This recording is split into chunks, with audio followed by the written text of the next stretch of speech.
Peggy 18. Hey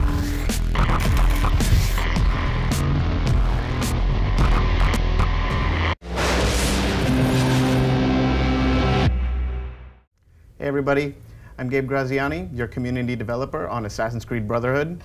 I'm here at E3 conducting an interview with our associate producer, JF Boivin. Hello.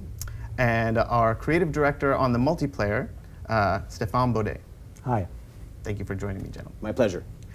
So we've collected some questions from the community.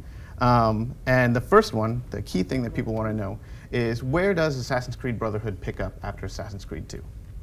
Oh, it picks up right after the events of Assassin's Creed 2. At the end of Assassin's Creed 2, Ezio goes head-to-head with Rodrigo Borgia. That brings him back to the Villa Auditore, so his family villa, at which point he sort of takes a quick break following the events.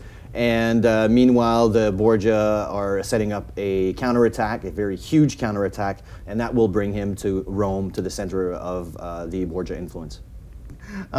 Now, we've heard a lot about the Brotherhood.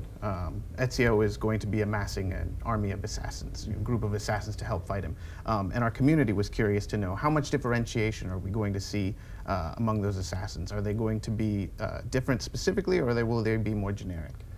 The entire Assassin's Brotherhood part, but there's the entire Assassin's Creed is also Desmond's story, so it's also that part of what's happening right now or in the very early future, and we'll talk about that in a minute. But like I said, Ezio is going to be forced to go to Rome, the center of the Borgia influence, of power and corruption, and he goes there, and Rome is decrepit. The people are starving, and there are guards everywhere, and he can't basically do it all by himself. So he'll be in sort of a safe citizen type of manner. He'll be recruiting assassins and sending them out on missions to train them. So they're very easy missions at the very beginning, and they go up to very difficult missions, and all historically set. So, for example, you have a Vasco da Gama mission, and then when they come back, they get experience points, which you'll be able to spend uniquely on each assassin. But there's this entire part of, meanwhile. Meanwhile, at Abstergo, while Ezio is building his Brotherhood, the war between the assassins and the Templar is reaching new heights. And so the Templar are recruiting new subjects to be trained to the art of the assassins as well. So the idea around that, I don't know if you remember, but during AC2, when you were escaping from Abstergo Industries, you've seen that huge room with all what you call the animi, which is the pluriel for animus. This is where they are training their new subjects, and that's where the story is for the multiplayer parts. Okay. Now, are we going to see any changes in the combat system? Oh yeah, very much so. That's one of the things that came up a lot from our fans. And AC2 was all about diversity and whatnot, and we got that pretty much down pat. People like the diversity as opposed to AC1.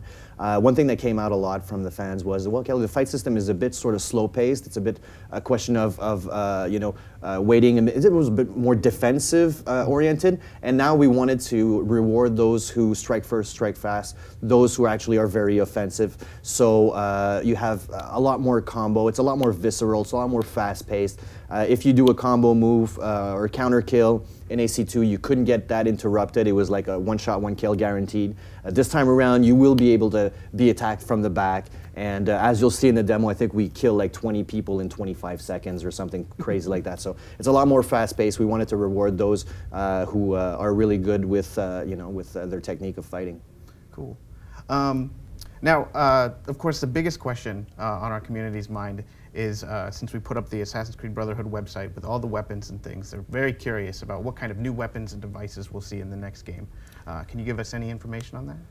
Sure. There's a bunch of new stuff. Obviously, we're in a, Assassin's Creed Brotherhood is a full single-player game and has full multiplayer component to it. So we needed to add, we wanted to add all that new stuff. And one of these things are the exotic gameplay elements. So last time around we had the flying machine. This time around we have the cannon gameplay, and that's just one example of the different machinery that you'll be able to use. And there's a lot of environmental things that we've added as well. Tools, yes, tools like the lift to basically to reach the roofs quicker, because the pace of the multiplayer was so intense that we definitely needed something to go quickly on the roofs and to go very fast to cope with the pace of the game. And we wanted, just like Ezio, to have like a certain personality for each character. So we've made like handcrafted weapon specific to each multiplayer character. And it's also good to hear that Leo is back. I'm sure that a lot of our fans are going to be very excited to know that and it's a really cool twist what happens with Leo this time around. So you know, stay tuned for more to come. Well, great. Thank you very much for joining me today, gentlemen. It's my You're pleasure. welcome. It's Our been pleasure. a fantastic interview. You answered so many questions. Thank you. Merci beaucoup.